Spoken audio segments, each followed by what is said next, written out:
नमस्कार विद्यार्थी मित्रों, आज हम गद्य नंबर 6 भारत माता की जय आत्मकथांश के उत्तरार्ध का अभ्यास शुरू करेंगे। अगले वीडियो में हमने इस आत्मकथांश के पूर्वार्ध का अभ्यास किया। आज हम इस आत्मकथांश के उत्तरार्ध का अभ्यास शुरू करेंगे।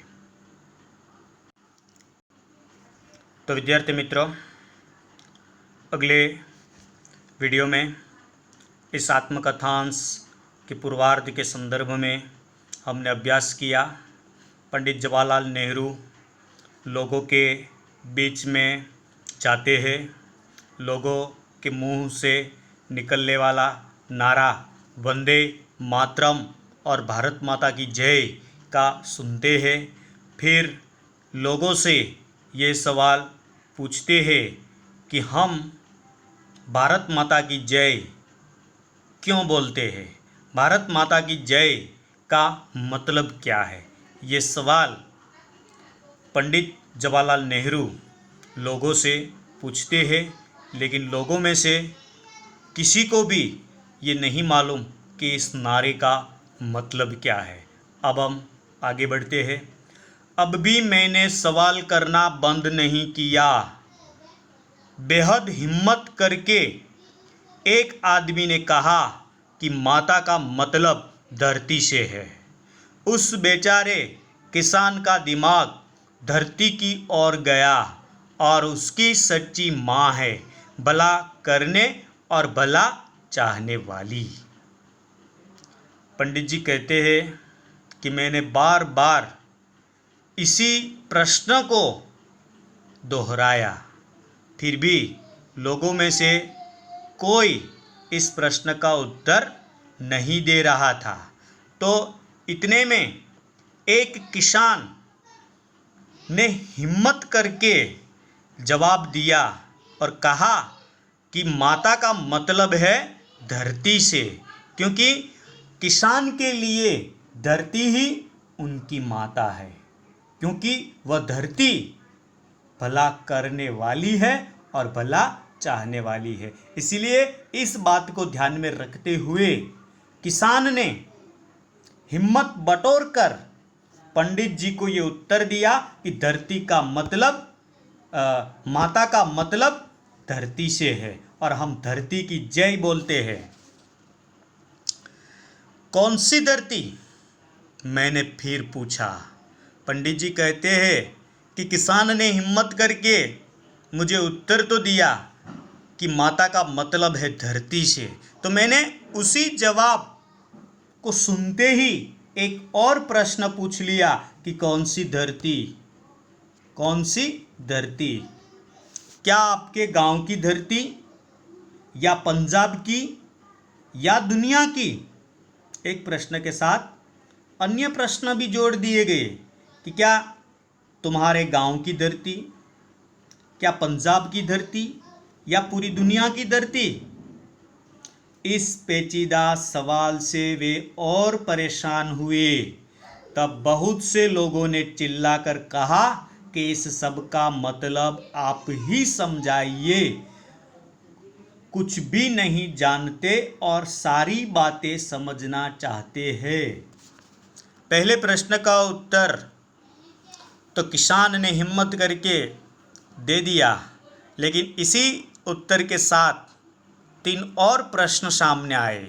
एक प्रश्न तो यह था कि कौन सी धरती, तुम्हारे गांव की धरती, पंजाब की धरती या पूरी दुनिया की धरती। अब ये इन सारे प्रश्नों को सुनकर यहाँ जितने भी लोग थे वे सारे के सारे लोग चुप हो गए। इन लोगों ने सोचा कि ये पेचीदा सवाल का उत्तर हम कैसे दें, इसलिए सारे के सारे लोग इस पेचीदा सवाल से परेशान हो गए। तब लोगों ने चिल्लाकर ये कहा कि हम इस प्रश्न का उत्तर नहीं जानते, इस नारे का मतलब नहीं जानते, कृपया आप ही हमें इस नारे का मतलब समझाइए, हम आपसे समझना चाहते हैं, क्योंकि हम कुछ नहीं जानते। ऐसा लोगों ने पंडित जी से कहा। मैंने उन्हें बताया कि भारत क्या है। पंडित जी कहते कि जब लोगों ने मुझे ये कहा कि आप ही समझाइए, तो मैंने पहले ये पूछा कि भारत क्या है। किस तरह वह उत्तर में कश्मीर और हिमालय से लेकर दक्षिण में लंका तक फैला हुआ है। तो यहाँ पंडित जी कहते हैं कि मैंने पहले उसे ये पूछा कि भारत क्या है। तो पहले तो हमें भारत को समझना पड़ेगा। तो कि भारत क्या है, तो कि भाई उत्तर में कश्मीर और हिमालय से लेकर दक्षिण में लंका तक फैला हुआ है। उत्तर और दक्षिण, उत्तर में जब आप दृष्टि करेंगे तो कश्मीर और हिमालय देखने को मिलेगा, और उत्तर से जब आप दक्षिण की ओर दृष्टि करेंगे तो लंका तक भारत फैला हुआ दिखाई देगा। तो उत्तर में कश्मीर और हिमालय से लेकर दक्षिण में लंका तक फैला हुआ भारत। आगे भी कहते हैं, उसमें पंजाब, बंगाल, बम्बई, मद्रास सब शामिल है। इस भूमि में, इस विस्तार में पंजाब भी शामिल है, बंगाल भी शामिल है, बम्बई भी शामिल है और मद्रास भी शामिल है। इस महाद्वीप में उनके जैसे करोड़ों किसान हैं जिनकी उनके जैसी ही समस्या है। इस देश में, इस भूमि में असंख्य किसान हैं, करोड़ों किसान हैं जिनकी उनके जैसी ही समस्या है। आज एक किसान की जो समस्या है, ऐसी समस्याएं करोड़ों किसान की है। उन्हीं की सी मुश्किलें और बोझ वैसी ही कुचलने वाली गरीबी और आफतें, क्योंकि इस देश में रहने वाले असंख्य लोग कोई न कोई मुश्किल या कोई न कोई समस्या से त्रस्त है। कोई गरीबी की समस्या से त्रस्त है तो कोई आफत की समस्या से त्रस्त है। यही महादेश हिंदुस्तान उन सब के लिए भारत माता है जो उसमें रहते हैं और जो उसके बच्चे हैं। ये इन करोड़ों लोगों के लिए ये धरती भारत माता है, क्योंकि ये लोग, सब लोग इस धरती पर रहते हैं। इसलिए इन सब लोगों की माता भारत माता है। जो उसमें रहते हैं वह सारे के सारे लोग इस धरती माता के बच्चे हैं। भारत माता कोई बेबस असहाय नारी नहीं है जिसके धरती तक लटकने वाले लंबे बाल हो, जैसा अक्सर कल्पित तस्वीरों में हमें दिखलाया जाता है। यहाँ एक बात की स्पष्टता भी जवाहरलाल नेहरू कहते हैं कि हम क्या मानते हैं भारत माता को, जो अक्सर हम काल्पनिक चित्र, जो कल्पित चित्र है, उसी चित्र को देखकर हम मन ही मन ये मान लेते हैं कि ये भारत माता है। लेकिन यहाँ पंडित जवाहरलाल नेहरू ये कहते हैं कि ये कल्पित तस्वीर में जो हम भारत माता की छवि देखते हैं वो भारत माता नहीं है, वो भारत माता नहीं है, क्योंकि भारत माता कोई सुंदर बेबस असहाय नारी नहीं है। जो हम अक्सर तस्वीरों में देखते हैं कि एक सुंदर सी तस्वीर हो और उसमें भारत माता के लंबे लंबे बाल दिखने को मिलते हैं, तो ये तो एक काल्पनिक तस्वीर है।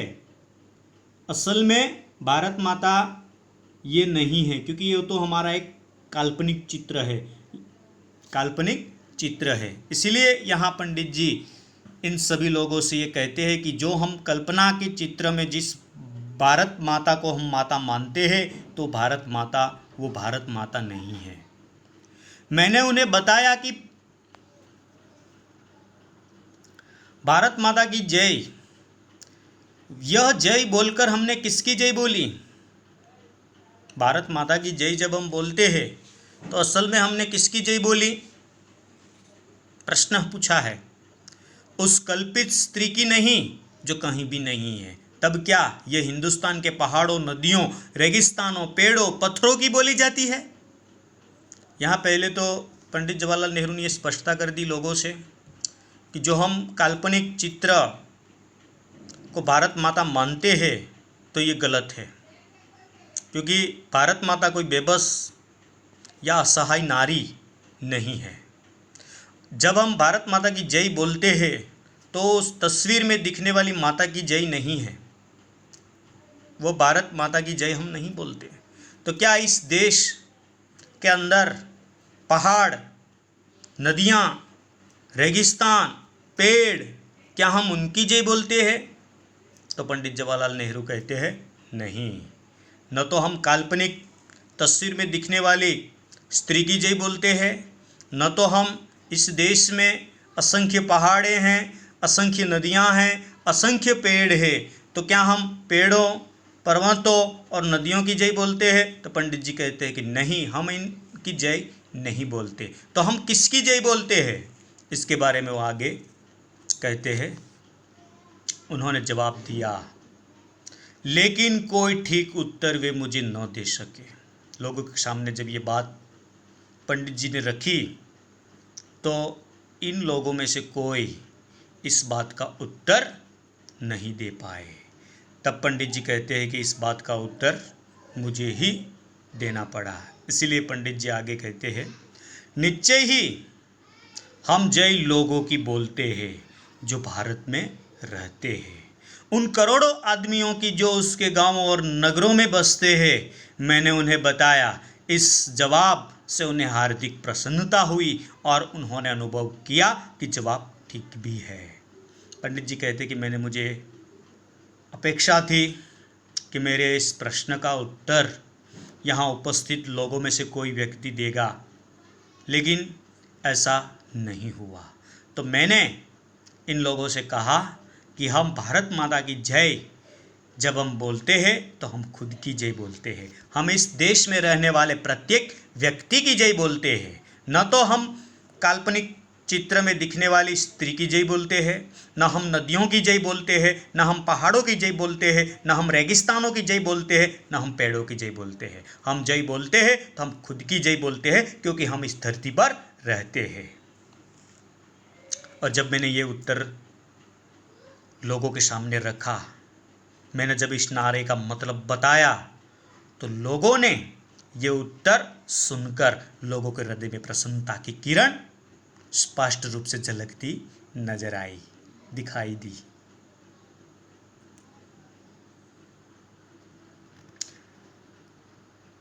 ये आदमी कौन है? निश्चय ही आप और आपके भाई। इसीलिए जब आप भारत माता की जय बोलते हैं तो खुद अपनी और हिंदुस्तान भर के अपने भाई बहनों की जय बोलते हैं। याद रखिए, भारत माता आप ही है और यह आप अपनी ही जय बोलते हैं। कभी कभार हमारे मन में ये प्रश्न होता है कि ये कौन है, ये आदमी कौन है? तो हम कभी कभार, तो ये बात यहाँ पंडित जी ने स्पष्ट की है। कभी कभार हम सोचते हैं कि ये आदमी कौन है, तब हमें निश्चय करना होगा कि ये आदमी हमारा भाई है। कौन है ये आदमी हमारा भाई है। इसीलिए जब हम भारत माता की जय बोलते हैं तो हम खुद अपनी और इस हिंदुस्तान में रहने वाले अपने भाई बहनों की जय बोलते हैं। जब हम भारत माता की जय बोलते हैं तो हम खुद अपनी जय और अपने भाई बहनों की जय बोलते हैं। याद रखिए, भारत माता आप ही है और यह आप अपनी ही जय बोलते हैं। भारत माता स्वयं हम ही है और हम स्वयं अपनी ही जय बोलते हैं। यही है भारत माता की जय का मतलब। ध्यान से उन्होंने सुना। प्रकाश की उज्जवल रेखा उनके भोले भाले चेहरों पर उदित होती दिखाई दी। यह ज्ञान उनके लिए विचित्र था कि वह नारा जिसे वे इतने दिनों से लगा रहे हैं उन्हीं के लिए था।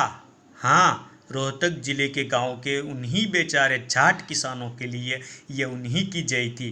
तब आइए एक बार फिर मिलकर पुकारे भारत माता की जय।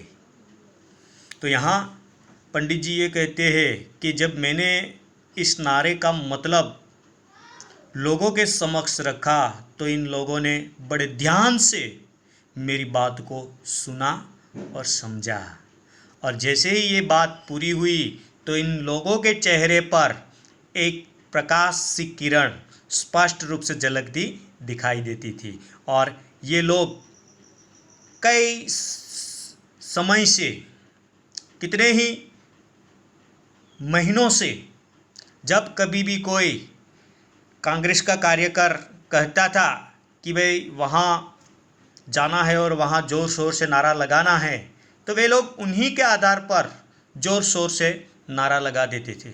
लेकिन कभी भी नारा क्या है, नारे का मतलब क्या है, इन सारी बातों से ये लोग अज्ञान थे। लेकिन जब पंडित जी ने इन लोगों के सामने जब इस नारे का मतलब रखा तो इन लोगों को भी पता चला कि असल में इस नारे का मतलब क्या था। और आज इन लोगों को पता चला कि जब कभी भी हम भारत माता की जय या वंदे मातरम का नारा लगाते हैं तो हम खुद की जय और इसी हिंदुस्तान में रहने वाले हमारे भाई बहनों की ही जय हम बोलते थे।